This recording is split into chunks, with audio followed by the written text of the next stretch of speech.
What's up? Can you hear me?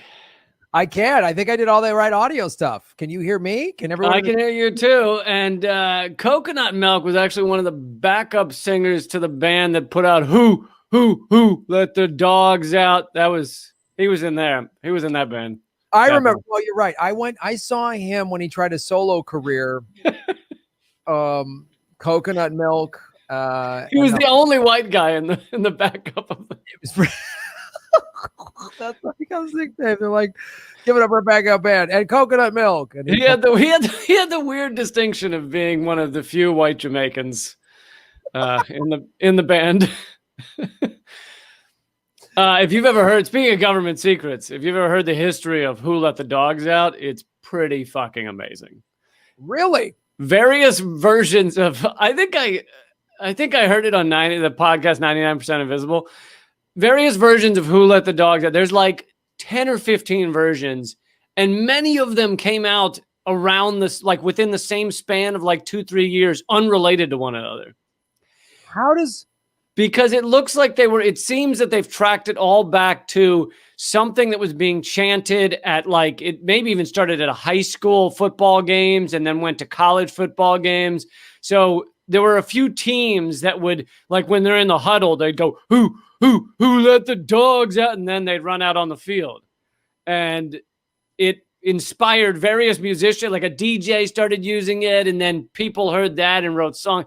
Anyway, you end up with like 5 to 10 legit versions, and then like 15 to 20 if you include like side little versions.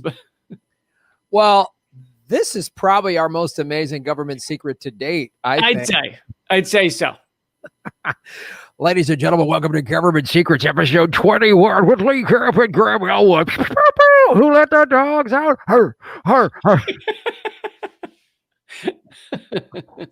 This isn't going to be an action-packed show. I think we're gonna talk about. I know you want to talk about a government secret about the real history of the Cold War. I want to talk about the real history of Christmas. Ooh, nice. We just gave a bonus Who Let the Dogs Out government secret, but before that, Leaf update. Hold on. I was promised in the last episode we were done with Leaf updates, that Leafgate had been solved and put to bed. Okay, so this is what we'll call this. We'll call this Leaf epilogue. Wait, so it's leaves and logs. It's a whole environmental catastrophe, really. It's so they took my rental. There was a Friday they were supposed to get my car. They didn't. I was like, I was like, oh, just supposed to. I had this whole thing planned out. We're going to meet the tow truck guys, give them the keys. The Leaf was right next to where the rental car place was. My buddy was picking it up. Wait, so a Leaf actually requires a tow truck? I thought a guy could just come and put it on his shoulder and, walk off with it. Well, it's one of those like front baby strollers. Like he carries it like a papoose, like a baby. Yeah, right.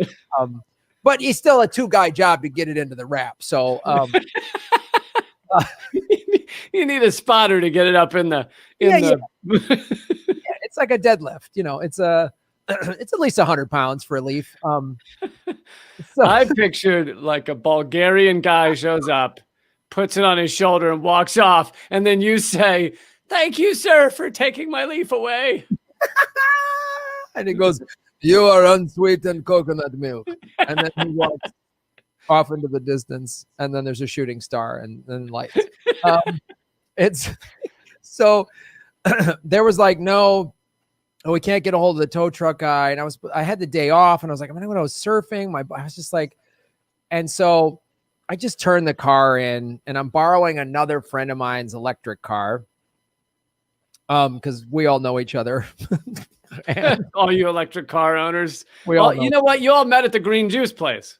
Yes. You were all there in line and you were like, "Hey guys, let's go in together on a Leaf." And so we have like a Leaf share. It's, standard stuff. It's a little weirder. It's more like Eyes Wide Shut, but for cars. It's electric cars.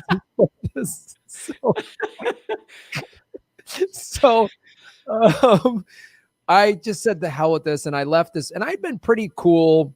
I had to push back, obviously, as we know, to get extra money from the insurance company, but I was never rude with anybody. But I was sort of last straw on a Friday, a week ago. I was like, I left this message for the woman from the insurance company. I go, I've been waiting here. There's no word from the tow truck company. I'm not going to be inconvenienced by this one more second. Have a great weekend. And you're the sweetest person alive, Graham. The fact that to you was really pushing it right there. That was she pushed you to the brink. You said, I'm not going to be inconvenienced. One more moment. It's not that I'm the sweetest person in the world. It's that I have an insane cauldron of rage and swear words behind every action that I take. So I have to really work hard with the vegan smoothies and the yoga to not just be a raging psychopath. You know I get it. So you're looking at this as kind of like you would have, you'd be off the wagon if you screamed at her. It's like you've changed your rage ways, and you don't want to open up the gates. I don't. I'd be like Robert De Niro in Midnight Run, and I don't want to be that guy. Have you seen Falling Down? That's when Graham doesn't get his green juice on time. When there's like a 5-minute delay at the green juice line, I just get a bag of weapons and just lose my shit across the city. So I turned to the rental car and I went surfing and I let it go. I was fine. And then apparently they just picked the car up and just put it on their back, or literally they didn't even need the key because it's a Leaf. So the tow trucks can just like put it up in a pocket protector or something. And I thought I'd be chasing down the money for a while, but I've got a big portion of the money back today and it's done. I turned in the keys. I turned in the rental car. So I'm just driving my friend's electric car. And I think, do you have a serious committed relationship now with the woman that ran into you, or no. Damn it. That never happened. Damn it. I texted her a couple times like, hey, are you okay? She's like, yeah, I'm fine. Thanks for asking. And that was that. And why are you outside my window? Yeah. I'm the guy with his shirt off in your swimming pool. You know what I mean? But I don't know. I'm just checking to see if you're okay. So that's it. Leaf. Now it's done. Put it in the books. All right. Leafgate truly put to bed. This is it. Yeah. We promise. Leafgate, the final segment. Final frontier. Oh God, I feel like you're gonna pull an Indiana Jones, and there's another one's gonna show up like 20 episodes from here. They're like, they're back, and he's 74 and trying to run fast. You never know. When I picked up my check from the car dealership, there was a Leaf on the lot for sale. Anything? There we go. There we go. Could happen again. Maybe I just got to trade in my coconut milk and we'll, I think you can put coconut milk down as a down payment for a Leaf. I think that's considered. Oh, absolutely. It runs on coconut milk, doesn't it? You just pour it into the tank like Doc Brown in Back to the Future. You just pour it into the, yeah. Yep. It runs on that and Unicorn Whispers. All right, so you want to? That's interesting because Hummers actually run on unicorns. You just ground up unicorns, and puppies, and the screams of small children are what Humvees run on. All right, so let's do government secrets. First official segment after the bullshit about coconut water. I was wondering whether we should just spend like 3 minutes. I assume you've done this on your own show, but to do like a little topical thing about the campaign that our friend Jimmy Dore has started that has now blown up Twitter and made all liberals lose their minds. Yeah, we should talk about why people are more concerned with being mad at Jimmy than saving lives by pushing for Medicare for all. Right. Or having some sort of moral core where they're like, I don't care about your corrupt equivocating that you do in Congress. I'm just going to always say we need a vote on Medicare for all. Like, I don't care about the games you fucking assholes are playing. Just fucking get the vote. Like, I know. I don't care. I did it. I talked about it last. I've talked about it this whole week and watching this happen. I mean, so maybe you're sick of it, but I mean, to see AOC's tweets yesterday about, oh, you're making it harder for organizers. No, what? Be quiet. Right. Like, I just, since this show deals with history, right? We're government secrets. I mean, Lee, you remember all those revolutionary moments in history where they waited till they had a committee and they had their step 2 all ready to go. Do you remember that?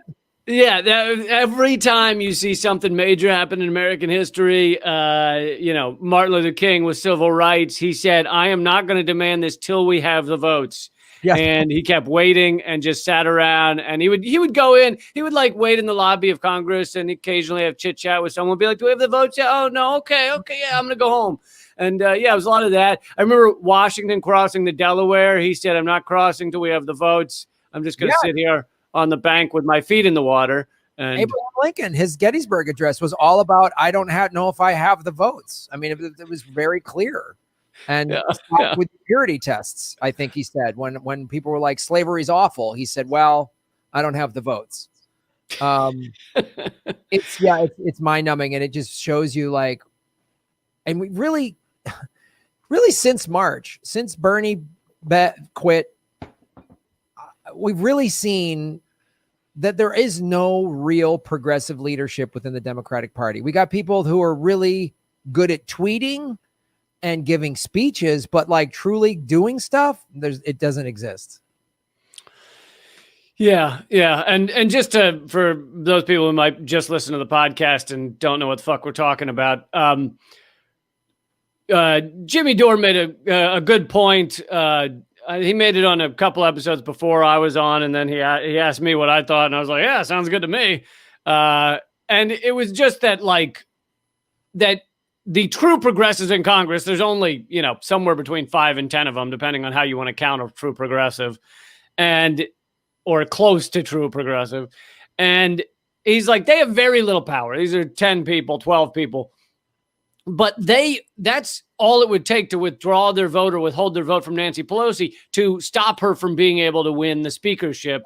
And so they should just say to her, we'll vote for you as long as you put a House vote to Medicare for all. Even if it loses, let's just fucking see it. Let's see who's going to support it, who's not publicly. And so he said, let's demand these, so-called progressive Congress people withhold their vote for Nancy Pelosi unless she offers to have that vote. And, totally fucking reasonable. He didn't say like, throw Molotov cocktails at Congress till they give us Medicare for all. Right. All he said was withhold your vote for the corrupt 100 millionaire Nancy Pelosi unless you get a vote for Medicare for all. And so that apparently was enough to send, liberal Twitter in a fucking frenzy. Like, how dare you request anything of the squad? Like, it's unbelievable why that attitude has been cultivated in America of, I need to protect a politician I support from legitimate criticism. It's insane. Or even demands. Or even demands. That's not even, it's just demand. I want you to vote for this thing that AOC campaigned on. So you said you were going to do this, so I want you to do this. Well, now's not the time. And it's like, the now's not the time thing. I mean, can you tell me a time when there's a pandemic, we're facing the most crushing economic collapse ever that's about to start happening, like in a matter of weeks? We're on the pretty close to the front door of a civil war. So the Civil War, the Spanish flu, and the Great Depression, all at the same time we're looking at, but now's not the time to do anything drastic. Right. Like force for Medicare for all. Now's not the time where people could really use something like government paid for healthcare, like every other industrialized country in the fucking world. Now's really, really not the time. Not to mention, you're about to have a Democratic president, a Democratic House, possibly Democratic Senate, and even if they lose the Senate with the Georgia races, still it would only they'd be 1 vote, 2 votes off the the having a majority in the Senate. So that's far closer than like 10 or 15 votes. So that's about as close as you're going to get, considering 2 years from now, judging from what we know about a decrepit Joe Biden, 2 years from now, they're going to lose probably the House and Senate. So it's like, when better? This is it. This is it. This is our only chance. I mean, there's 15 million people who just lost their employer's health care because they've been laid off from COVID. So when is this going to happen? I mean, it's just like, we need the votes. It's just like, I did this video last night. I showed the guy standing in front of the tank in Tiananmen Square. I was like, oh, he's being a little performative. You know what I mean? Does he have the votes? Does he have a step 2 in place? He's just, yeah. I mean, and you remember when Nelson Mandela gave those speeches to a lot of people? It's a bit performative. We have to bring that many people. Like, I know. And he's saying like, we need to do this and that. It's like, did he have the votes? I mean, like, when he wrote his memoirs in solitary confinement, I mean, like, I don't know. Yeah. It just goes to show they can always come up with horseshit excuses for why this can't get done. Biden's excuse when he was asked in an interview, if it did get passed, would he veto it? And he basically said, like, I would veto it if I didn't see how they were paying for it. Right. And, he was like trillions of dollars, which is horseshit. I mean, it would essentially pay for itself and save money across the country and save lives and save it's the number one or second cause of bankruptcy in this country. So you just end the second largest or first largest cause of bankruptcy across the country. That sounds like that might pay for itself in how well our society is doing, how it goes forward, how well people are progressing. I don't think they understand how close they are to people just, I mean, I guess their arrogance is somewhat understandable, being that when are Americans going to like wake up and take to the streets in a general strike? And they keep doing it a little bit, not. And so their arrogance is so like, we can keep pushing the American people. They're not going to do this. But I don't think they realize in 2 weeks, 19 million evictions start. 2 weeks. So I think they're aren't they trying to say that they're going to extend that or something? They might. Okay. Yeah.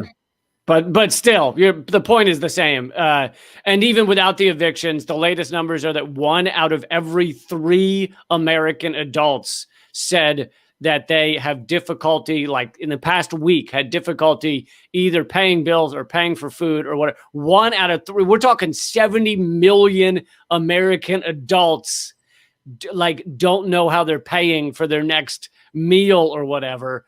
I mean, I've never seen a more fertile field for revolution than 70 million adults all realizing this society, the way it's situated, the way it's working right now is not working for them.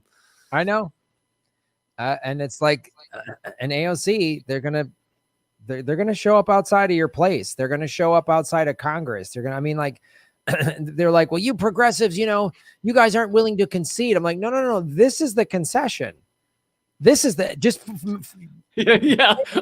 Us not breaking your door down is the concession. Yeah, that's the concession. Forcing Medicare for all, that's the concession. Because what's right behind that is shit gets burned to the ground and guillotines start getting sharpened up. So you might want to take this right. Olive branch. This is the friendly version. Yeah, I'm telling you, man. Like, we're giving you the G-rated right here. I mean, you want to do door number 2? All right, here come the pitchforks, ladies and gentlemen. So yeah, I keep telling everybody. I'm sure you've done it on your show, on my show, on this show. Yeah, I announced support for this, and just I mean, it's just like, do you stand for Medicare for all is what it comes down to. And Cornel West is announcing MPP support for it on Jimmy Dore's show, and MPP Movement for a People's Party is also creating a online petition that people can sign to see if they can get tens of thousands to sign on to that, and we'll see where it goes. Yeah, and everybody watching or listening, call your representatives in Congress and say you demand, to force a vote for Medicare for all and withhold your vote for Nancy Pelosi. That's what you got to do. So, all right. All right. You go first. Take it away. Oh, government secrets segment number. Maybe we're on the third one. We called the last one the first official one. This is 2A. 2B. 2B. Government secret segment 2, Bravo. As we are a week away from the beautiful holiday known as Christmas, right? I just wanted to do, and I found this article, The Dark History of Christmas Traditions. This is this David Barnett writes in the Independent, peace, goodwill, tidings, and comfort and joy. Don't believe a word of it. There's a more sinister side of the festivities, right? So people have been marking the midwinter for longer than the 2,000 years since the birth of Christ, right? And even that's in doubt anyway. It was only in the year 340 AD that Pope Julius I fixed the date of Jesus's birthday to December 25th. Okay. Prior to that, I like the Jesus's birthday. It needed fixing. It was let's nail this down. Oh, I didn't even no pun intended. It's so great. It's great because the birth date needed nailing down. As you said it, you know what that is, Graham? I'm such a fucking comedy genius. It's just in my subconscious. I don't even know it. Oh, outstanding! Jesus nailed to the cross pun. So prior to that, Jesus's birthday was on 3 different dates: 29th of March, 6th of January, and sometime in June. You remember that? I bet it's because that motherfucker was so greedy he wanted gifts 3 times a year. Yeah, he was like pimping out. You know what I mean? Yeah. They kept having to change the songs. The first Noel sometime in June. You know, like what a hassle. So now 250. So it was 250 years later that Julius' successor, a few times removed, Pope Gregory, gave the job to St. Augustine of converting the heathen Brits to Christianity. So let's get into this. Because of the idea of getting blind drunk at Christmas isn't something invented by the Pogues and your dad, there were 2 major pre-Christian festivals of note which roughly coincided with Christmas: the Roman Bacchanalia or Saturnalia and the Yule Fest of Norse countries. The Saturnalia began on 19th of December and lasted for the better part of a week, which sounds about right for those currently enmeshed in the Christmas party rush. Morality and restraint were politely shown the back door. Yeah, that's what I thought. Wasn't that all about just like do what you fucking want, get drunk, whatever's walking around? It was crazy. Schools were closed. No criminals were punished. Slaves were allowed to swap places with their masters, and no one was elected king for the duration of the festival. The wealthy distributed gifts to the poor. So I'd be fascinated to learn more about the slaves were allowed to swap positions with the masters. Imagining you have 1 week where you're allowed to be the master, but after that you're going back and being the slave. So how do you want to treat the master during that week? Yeah, and I don't know. I bet you they got rid of it because some slaves went, you know what we're doing next year? We're going to make this a permanent switch. And so that was one of some of the fun things they would do. The Roman god Saturn, in whose honor the festival was staged, was no benign Christ figure or benevolent Santa, even though his party was eventually absorbed into Christmas. Ancient astrologers thought that being born under the sign of Saturn was bad news. So vestiges of these old traditions and festivals still remain. You probably have some dotted around your house right now. Take the mistletoe, a parasitical plant that grows on other trees, but which was once thought to have been a fully formed tree in its own right, and which provided the wood from which Christ's cross was made. I love the parasitical. That makes sense because most of the guys that go for the I want to kiss under the mistletoe, they're usually parasites. They're not It's rare that it's a real nice guy walking around trying to force women into making out because he's got a plant over his head. Yeah, it's a creep. It's a creep move, and it's not surprising that it's the same wood that they nailed up the Son of God. So wait, so did it when they nailed him up? Did it have the cute little red berries on it, or? Yeah, and I think 2 Romans kissed underneath it. I think yeah, they were like, "This is so festive. This is just lovely." Oh, but then that's where Bing Crosby came up with that song or whatever. So. Going back further, Norse mythology tells us of a god Balder who was killed by an arrow made of mistletoe. So mistletoe has a really sordid, violent history. Yeah, it's just stained with blood, mistletoe. I mean, it is just... it represents America. Maybe that's what we should have on the flag instead of having like an eagle with twigs. We could have a just bloody mistletoe that was shot with somebody's heart. Yeah. So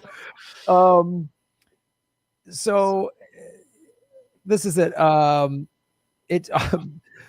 plant is mostly associated with the ancient druids of Old England, whose legend says valued it so much that they cut it from the oak trees and grew it with a golden sickle and catch it in cloak and robe before it hit the ground. So what a bunch of psychos. Like, this is just a weird cult plant. I mean, this is like Jim Jones Kool-Aid land. You know, this is really creepy. So it was said that mistletoe was banned in churches because of its pagan associations. Banned. Nice. And through the York Minster, which itself has ancient links to the Vikings, used to hold a special mistletoe service where the city's wrongdoers could beg the pardon of the church. All right, so there's a silver lining. Mistletoe has one good deed. It did. When are we going to get into all the shit the turtle doves have done? The turtle doves were an ancient gang of miscreants that you saw. So, according to old customs, holly, another evil plant, should never be brought into your house before Christmas Eve, or bad luck will result. Christmas decorations should be taken down by the 12th night, or January 6th, one of Christ's early birthdays. But Old English tradition says you shouldn't just throw Christmas greenery out the door, or death will occur in the house before the following Yuletide. I mean, really? Most people I know just toss their Christmas tree out their front door when they're done with it. Yeah. And I guess you're going to, whatever, go to Druid hell or something, whatever, if this happens. When I used to live in New York City, like, you know, January 2nd, you were like knee deep in Christmas trees out on the sidewalks. Like, right. It's just I mean, there's another kind of hidden story, the fucking tree genocide that goes on with Christmas. It is just crazy to chop down like 100 million trees or whatever it is. Chop down. I know some people that would always get a planted one, and then when Christmas was over, they'd plant it in their backyard or whatever. But then you'd have 20 years worth of Christmas trees in your backyard. Yeah. What do you celebrate it every 5th year or something? Like, how does that work? You know, or do you just do one of these Druid mistletoe murder ceremonies, and that's how you get? I don't know what. So, what's the other thing? The making of Christmas pudding. Now, this is more of a British thing. It was once thought to be lucky to partake in the act of making the pudding, especially if the pudding was stirred east to west. Why? Latterly, because the 3 wise men traveled in that direction to pay homage to the Christ child. But in days far before that, because this was the trajectory of the sun god, a deity whose birthday was celebrated on the 25th of December. So far, you've done everything right to ensure a trouble-free Christmas, just Christmas Eve and the big day through. So this is the history. Actually, Christmas Eve is traditionally a time for restless spirits to walk the earth, something old Ebenezer Scrooge and Charles Dickens told about. Should you be brave enough, legend has it that if you venture into a graveyard on Christmas Eve and dig a hole, then you'll find gold. Yeah, I always stir northeast. I never stir the bad way that causes your death or whatever. But I'm all down. I think this Christmas Eve, I'm going to dig up a graveyard and see if I find gold, because that seems like. Absolutely. And I did a segment on Redacted Tonight a couple of years ago about kind of it was like the hidden side of Santa Claus. Now, I grew up with both Christmas and Hanukkah. So we did the whole Santa thing, you know, I believed it until whatever age. But the Santa thing is fascinating because it's kind of like teaching children at a very young age, look, there are some things that all of society is going to lie to you about, and we're all going to work together to do it to you. and like, even if you aren't Christian, you don't have Christmas, you're still kind of expected to obey the lie to children about Santa Claus. There aren't many people that are like, well, you know, I'm Muslim, so I'm going to walk up and be like, Santa's not real. Like, it's like, hey, we're all working together here to lie to the kids and to tell them that this guy, it also kind of creates this wonderful pro-consumerism myth of like this guy runs around and he gives everybody toys, and you just, you know, piles of toys, and except it's, you know, only for Christians. So it's specific religion, but also most very poor kids don't get much for Christmas either. So it's like this incredibly generous guy is coming around and giving toys mainly to the middle class or wealthier kids. And the poor kids don't get it so much because their family has not worked as hard in this capitalist society. So they don't get as rewarded as much. And then when you get to the age where they finally kind of reveal it to you, you figure it out or whatever, usually the parents say, okay, you're in on the secret now. Help us continue to lie to your younger brother or sister. Let's keep this. I mean, you wonder, like, these you know, these preteens and teenagers, they're so angry and surly. Yeah, because the first 10 years of their life, they were in a lie. And they just here's adulthood. Everything's a lie. That's what adulthood is, especially in America. I mean, doing this show, it's just like everything you heard about America is a horrific, blood-soaked, capitalist lie. Yeah, it'd be nice if people but I don't think kids really process it this way, but took the lesson once they figured out about Santa Claus, took the lesson of like, oh, I better reanalyze everything I've been told because a lot of it may be horseshit. Yes. I think that's what these kids are just like. Yeah. I mean, I remember being pretty traumatic learning there was no Santa. And I just was like, so everyone has been lying to me? My whole family's been lying to me. I'm the youngest of four. Like, my whole family's been lying? Yeah. It's just like a bummer. It's a big bummer, and it's bizarre. It's tough to, you know, you're 8 years old and you're like, why would everyone lie about the nicest person in the world? They're like, yeah, that, you know, that the nicest, most giving human being you've ever heard of doesn't exist. That's not. Yeah, we don't. That giving and love and the whole world is connected, that's a myth. So you need to steal some shit and go to work. So good luck and slug it out with everybody else fighting for your toys or whatever. It's just like, what a monstrous thing to teach children. Like, we're going to prey upon your innocence. Right. All of us. Right. Just because we think it's cute and we're all like snickering because you know, this happened to us or whatever. It's just like intergenerational trauma. It's horrific. Yeah, the Santa myth is kind of bizarre. I mean, it's not, and I think, you know, you say these type of things and people are like, oh, come on, you're ruining the spirit. And it's like, look, no, I'm totally down with everybody giving and caring and loving and spending time off work and all. Yeah, do all that. But there's no reason that has to include a giant lie to your children and if I had a kid, I don't know what I'd fucking tell them, but I don't know that this is the best system. I wouldn't. I'd be like, look, a lot of your friends talk about Santa, and it's like, is Santa real? He's a fun fictional character. Like, he's fun. Like Superman. Like Superman. He's not real, but he's fun to talk about and enjoy, right?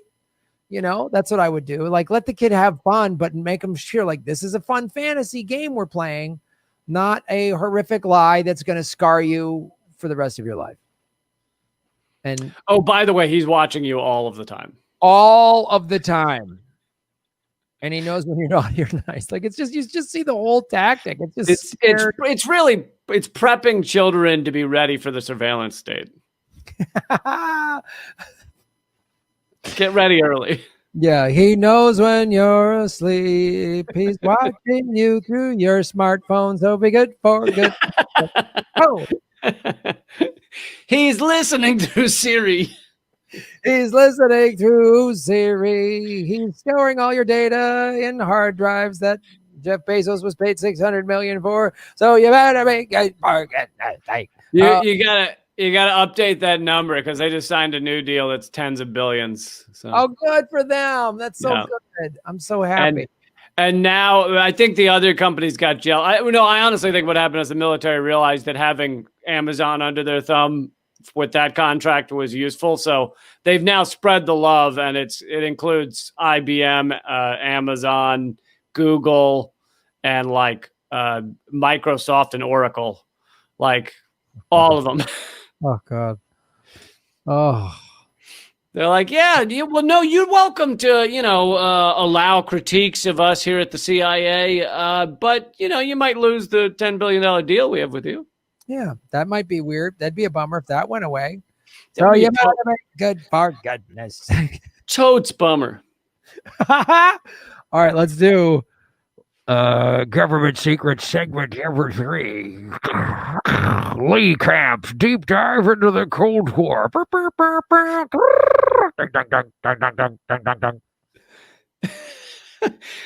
Those sound effects for each chapter of Government Secrets they're kind of like snowflakes. They always impress me. There's no two the same. Yes. You come up with sounds I've never heard before each time. It's amazing. Well, it's the software. It's there's the algorithm. It always finds a new sound. So each segment has its own unique snowflake type sound effect. So let's get into who started the Cold War, but spoiler alert, we'll also get to talk about who started the CIA, who started the Defense Department. I'm shocked that the CIA is somehow involved in this segment. I am shocked, Lee Camp. This is several government secrets in one, but it's got some of our characters from last week, some of our fun characters from last week, like Henry Wallace, who was the good guy fighting the evil villains last week. Truman makes a reappearance. Churchill, nice. Winnie, Church. So. In order to figure out the Cold War, you got to remember, all right, you get done with World War II. The U.S. has just dropped these atomic bombs, which we cleared up last week, did not need to be dropped. It was mainly to show the Soviet Union who's boss and that we can fucking dominate them if we want to. You also have to realize the Soviet Union lost 20 million. Well, I think it's closer to 27 million people in World War II. The U.S. lost less than 500,000. And here's a quote from JFK towards the end of his life, not by mistake. I think these type of thoughts and statements are what led to no more JFK. So in a famed speech, famed now, but the U.S. tried to cover it up. But it was a speech to at American University within maybe 2 months of his death, his murder. President JFK said, quote, "No nation in the history of battle ever suffered more than the Soviet Union in the Second World War. At least 20 million lost their lives. Countless millions of homes and families were burned or sacked. a third of the nation's territory, including 2/3 of its industrial base, were turned into a wasteland, a loss equivalent to the destruction of America east of Chicago. So, yeah, you finish World War II, and this is where the power structure stands. Meanwhile, the U.S. At the time was producing 50% of the world's goods and services, and had 2/3 of the world's gold reserves, 3/4 of its invested capital. So U.S. doing great, Soviet Union obliterated, but rather than be like, hey, this is a good chance for us since we have the power to, ease tensions, to deal with arms control, since we know that, the scientists and everyone in the U.S. basically knew that it wasn't long before other countries got the nuclear bomb. It was just a matter, it was mathematics, and even without spies smuggling schematics, there wasn't going to be more than 5 years. They knew that. And so this would have been a good time to work on arms control, work on nuclear arms control, make sure this shit don't get out of hand. But instead, the U.S. basically used it as a chance, and there were discussions about which way to go and kind of way to deal with it. And instead, the U.S. went towards we've got the power. Let's fucking be hungry. Let's grab what we can. And this is kind of a little side note. I just thought you'd enjoy this. How the New York Times has been a pile of shit since back in the 40s. I assume since its invention. Secret bonus. New York Times has been a pile of shit for 8 decades. So they were having a internal cabinet meeting about the discussion I was just talking about, and Wallace was in the meeting, and he's speaking for peace. He's speaking for let's ease tensions, and the other side that wants more war and wants to sideline Wallace someone leaked a phony account of the cabinet discussion to the press. The next day, the New York Times dutifully reported that Wallace had proposed sharing, quote, the secret of the atomic bomb with the USSR. Oh. Though Truman immediately repudiated the flagrant falsehood and set the record straight, Wallace could see the writing on the wall that they were already trying to tar and feather him as a Soviet sympathizer and get him out of government. So then here's Churchill. Real quickly. Yeah, go ahead. But the United States, there's so many of these episodes we've done, like the Wallace one that we've done, where it's just somebody that's had a really looking back on a life that's where did it go so wrong? And you're like, well, there's a couple spots. Right here.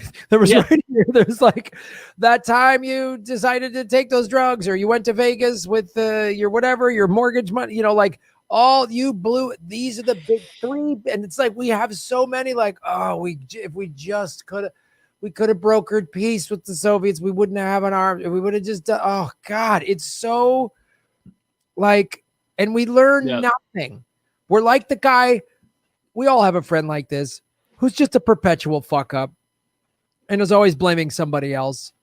And he's like, man, the DMV fucked me. The lady at the DMV fucked me. And then you unpack the story and it's no, shithead, you were 9 months late with your registration. That's not that lady at the DMV's fault. You're a fucking drunk idiot. Well, that one guy's fucking car, no, you smashed it. You were drunk. You didn't get your registration. You got fired because at the Christmas party, you hit on the boss's wife. This is all your problem. This is all, you created all of this. Yeah, except with one caveat that the truly evil shitheads at the top have benefited. They have largely gotten what they wanted. So I mostly agree. To me, it's kind of somebody who's addicted to gambling and they won tons of money and, so they're a multimillionaire, but through it, they lost their wife, their kids, Right. No one in their family will talk to them. They're a drunk, a bad drunk. Their life is basically ruined. But you can tell that even as they're lamenting all of this, man, that happened, you can tell that they're pretty glad that, they got the $1 million, and that's really what they wanted. That at the end of the day. At the end of the day, I get a free suite whenever I'm in Vegas. So it's kind of awesome. Yeah. What? That's horrible. Your life is in shambles. Yeah. All right. Sorry. Okay, so here's another government secret tangent. In the U.S. was already dividing up the world and like the oil reserves and stuff even before World War II was over. In a 1944 meeting with the British ambassador, Roosevelt drew a map of the Middle East oil holdings and informed Lord Halifax that Iranian oil belonged to Great Britain, Saudi oil to the U.S., and Iraqi and Kuwaiti oil to both. And Truman understood the importance of maintaining U.S. control over this vital resource. And they called it, quote, a stupendous source of strategic power and one of the greatest material prizes in human history. So even before the end of World War II, we were already had a map of the world pointing at oil going, got it, need it, ours, yours, ours, got it, need it.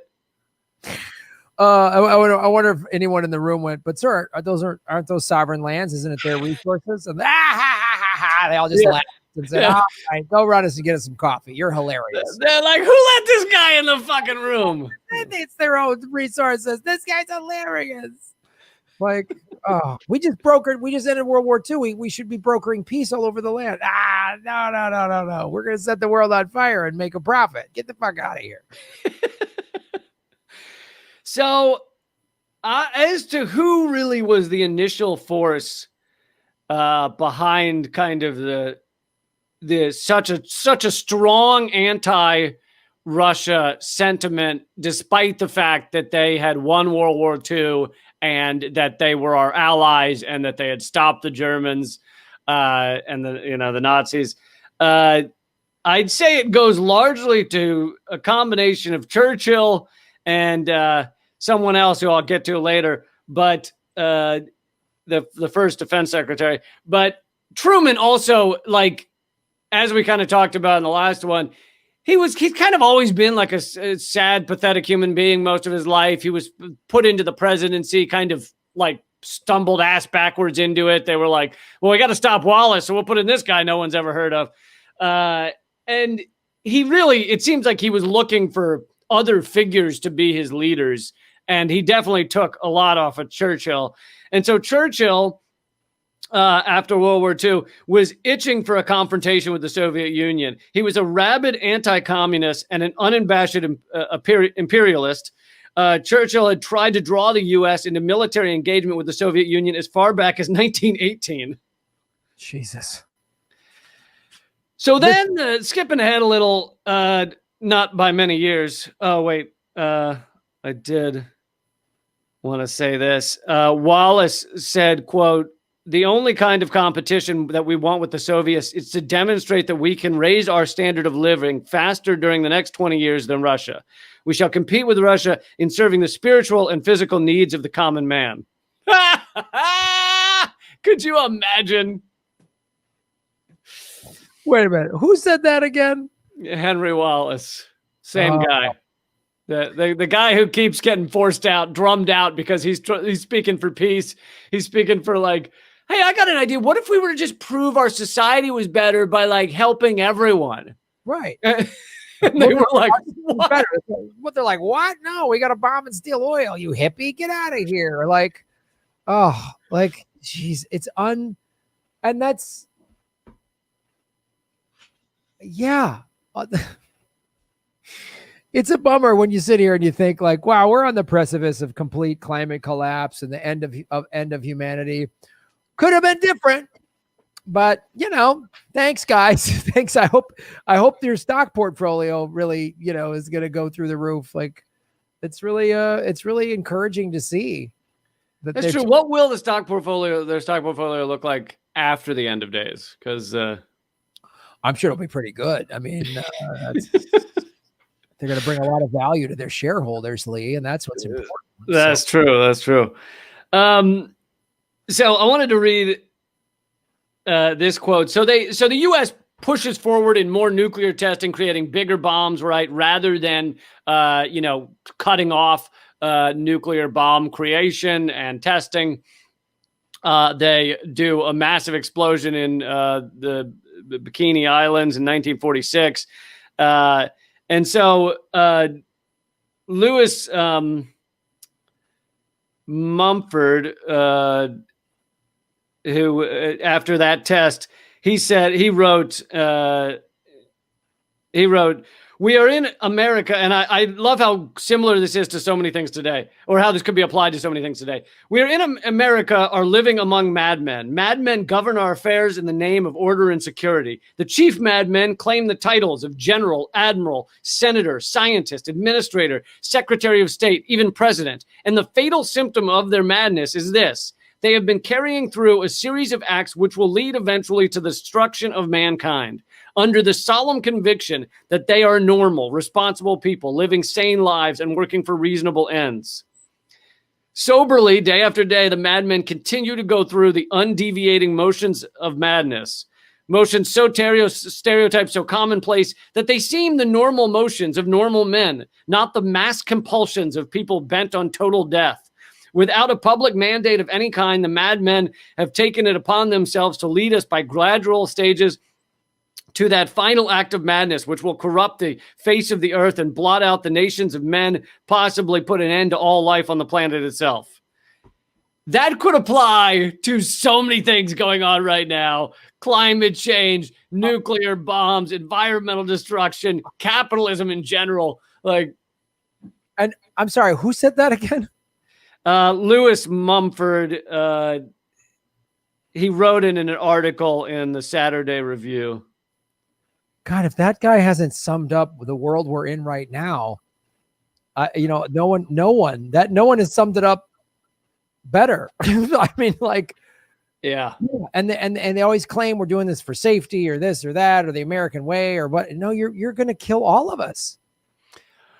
Right. And it's treated as if it's normal behavior. It's like, no, it's psychotic behavior. I feel like I look crazy doing it, but so often on Redacted Tonight, I'm like, this is not like a little debate about, should we keep bombing infinitely or should we not? We should. No, one side of this is fucking sociopathic. Yeah. And we shouldn't act like it's normal. We shouldn't act like Biden supports this war. It's like, no, that's fucking psychotic. I know. And then we're made to look insane. I mean, then we look crazy. It's like, you're nuts. Why are you doing this? Why? It's like, again, going back to the top of the episode, just the shit Jimmy's taking. Again, he's got a lot of amazing people supporting him, which is great. But the people that are like, why are you yelling at? Why are you mad at a guy that wants to give Medicare for all? Why are you mad at people that don't want to bomb anymore? Why are you defending people that like bombs and profit from it? I don't get it. Do you? Yeah, I've start getting bombed for people to go, oh, I get it now. It's pretty bad. What is it? Yeah, I feel like that was the feeling I had when the New York Times did the attack piece on me. And I was like, I'm sitting here talking about it everyone should be fed and have shelter and we should stop killing innocent civilians. And that makes me a bad guy who's, I don't know, siding with the evil villains. What the fuck is this? I know. It's insane. It is insane. I'm beginning to just not know what to say anymore because it just keeps getting crazier and crazier and crazier. And you're the problem. It's like the anti-maskers that get mad at you when you wear a mask. Right. Why are you mad? Oh, you got your mask on. What do you? Because I don't want to get COVID. Oh, okay. Why don't you take your mask off? They're crazy people. My favorite was people were yelling at me. I think I was at a protest and they saw me with a mask on. And so there's like some comments in the feed that's like, Lee, why are you wearing a mask? You sheeple listen to government stuff. And I'm like, do you yell that every time you stay on the correct side of the yellow lines on the road? I'm not a sheeple listening to your lines. You're crazy. You're surgeon. Your stoplights and stop signs, sheeple. Like, oh God. No, what are you, sheeple, not sticking your finger in an electric socket? Fucking pandemic. Right. It's like, no, a lot of these things are like the idea, there's a lot of government that's corrupt, but the concept of government is these are things we came together to agree upon so that we could live a better life. That's the concept. And so every once in a while, that's what you're dealing with, like yellow lines on the road. This is not authoritarian. We're going to make you stay on that side of the road. Ha ha. Yeah. It's just like a better way to live. So you're not all killing each other. Yeah. I don't know. I guess I'm the psycho because I don't want everybody to die from nonsense. And I want everyone to have food and clothing and a home and education and a good life. So call me nuts. Thanks. Well, I was going to say that whole food stance you've taken is really kind of fucking weird. Yeah, Stop saying everyone should eat. Yeah, I'm sick of it. I'm sick of everyone getting to eat. I'm just tired of it. People shouldn't be able to eat. So right. Go ahead. There's more to this segment. Or are we done? Oh, we haven't got. Yeah, sorry. I know we're at 1 hour. Do you have a few more minutes? Yeah. Yeah, there's a few more minutes because I haven't gotten to the creation of the Defense Department yet. So Wallace was trying to get them to stop spending so much on military. We didn't have a Defense Department yet, but in 1938, the U.S. spent $1 billion on national defense, quote unquote. And then by, let's see. Now, by that, so after World War II, the U.S. was spending $36 billion on the budget. Now, keep in mind, that's roughly 1 day of our budget now, or whatever it is. Yeah, like an hour or something, whatever. Yeah. But, so, let's see, where is it? Yeah, Wallace is kind of forced out of the government, of Truman's government. He then does run for president, basically on a peace ticket, on a let's not have a Cold War ticket. They begin the red baiting. And the UK asked the US to kind of take the lead. We then have a proxy war in Greece between the US and Soviet Union, where Greece has like a civil war, and it's basically a proxy war. Truman creates the Truman Doctrine, which says the U.S. should basically be involved everywhere. It declares that the U.S. must, quote, support, quote, free peoples who are resisting subjugation by armed minorities or outside pressure. And it's like, I just watched the Motley Crue documentary, and those guys just had sex with everybody. That's what this Truman Doctrine just feels like. Go run around like Motley Crue in the 80s. The Truman Doctrine is Motley Crue if they were to have said, we'll have sex with everything that kind of needs a helping hand. And then they just walk up to every woman they saw and go, you look like you need help. Yeah, bend over. Like, that's the U.S. war policy. We will stand in for any subjugated people. Basically, when we feel like it benefits us, we will go to war in every country. Where anytime, day or night, 24/7. So then it says the Greek Civil War grew bloodier. The U.S. personnel began arriving in the war zone in 1947. They used Greece to test tactics, some new and some old, that would later be employed in Vietnam, such as the destruction of unions, torture, napalming villages, forced mass deportation to concentration camps without trial or charges, mass imprisonment of wives and children, mass executions ordered by military court-martials, censorship of the press. So it was kind of a test run for Vietnam.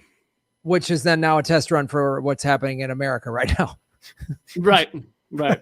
So all of those things are going down now.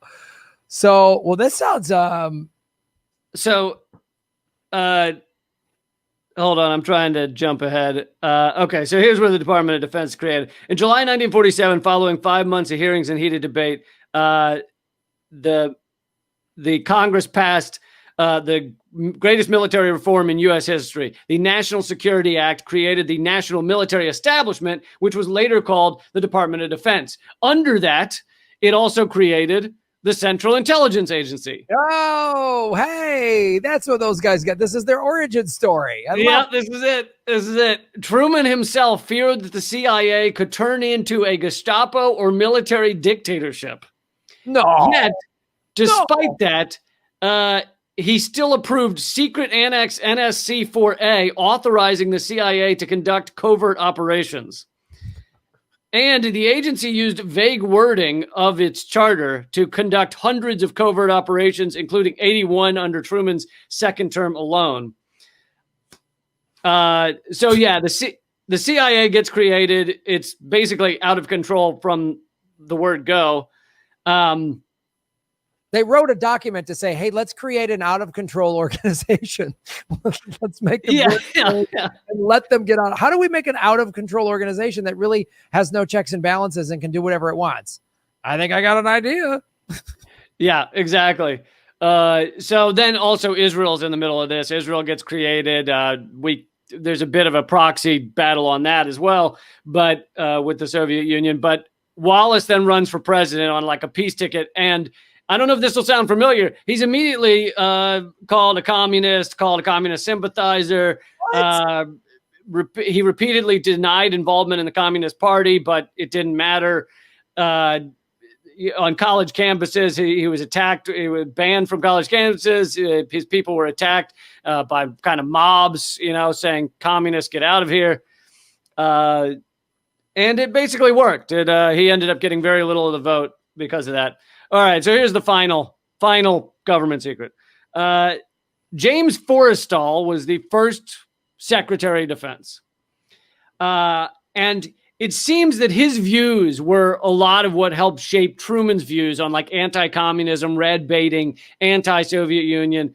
Quote, his views helped shape the poisonous climate in Washington in which the Truman administration repeatedly attributed the most damning motives to Soviet actions. Basically, anything the Soviet Union did, we said they must be trying to do the worst. They're trying to take over the world. So Forrestall gets kind of more and more out on the edge. I mean, he's so rabidly anti-Soviet Union. Eventually, Truman asked for his resignation in 1949, and he's quote unquote shattered. He then goes to Florida, has a nervous breakdown.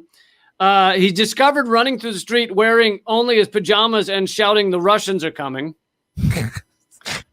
This is Rick Manow's dad. So basically, the position of Secretary of Defense has not changed.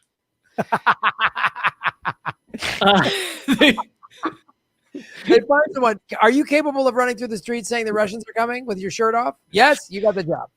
So he's kind of medevaced or shipped back to D.C. to the Walter Reed Military Hospital. It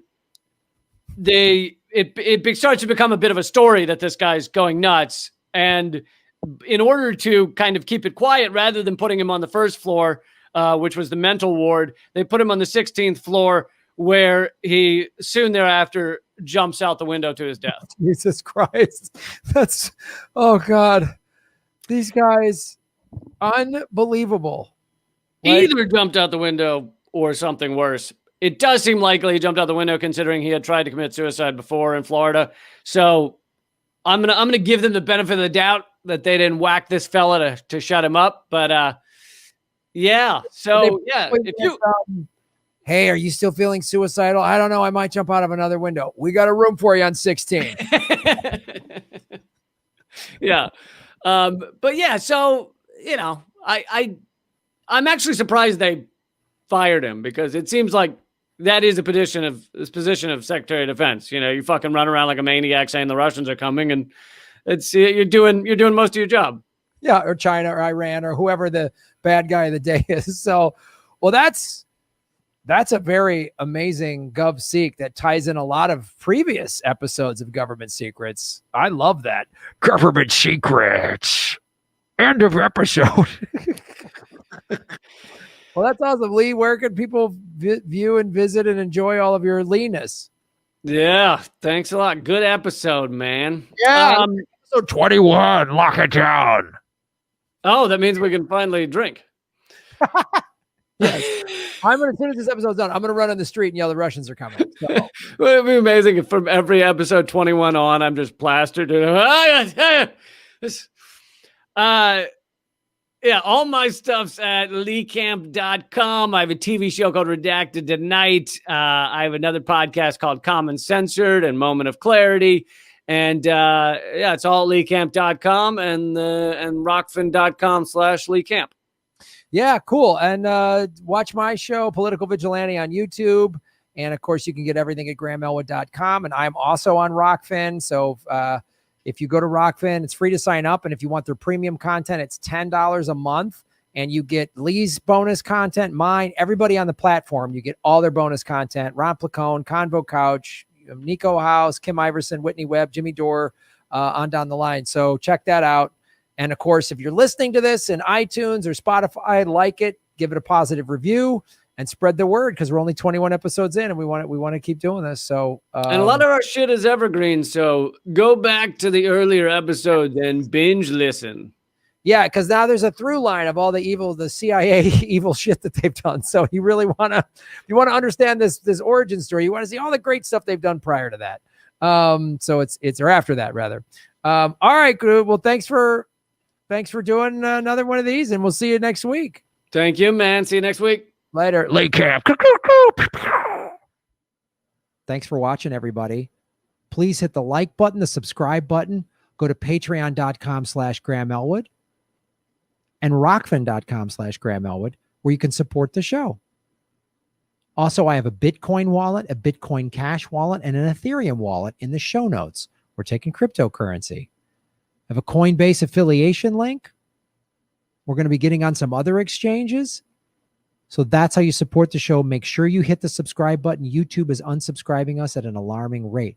I have a PayPal button at grahamelwood.com. I even have a Venmo at Graham-Elwood. There's a lot of ways to support our show. We are getting crushed by YouTube. We've dipped under 73,000 subscribers because of YouTube. Thanks for supporting what we do.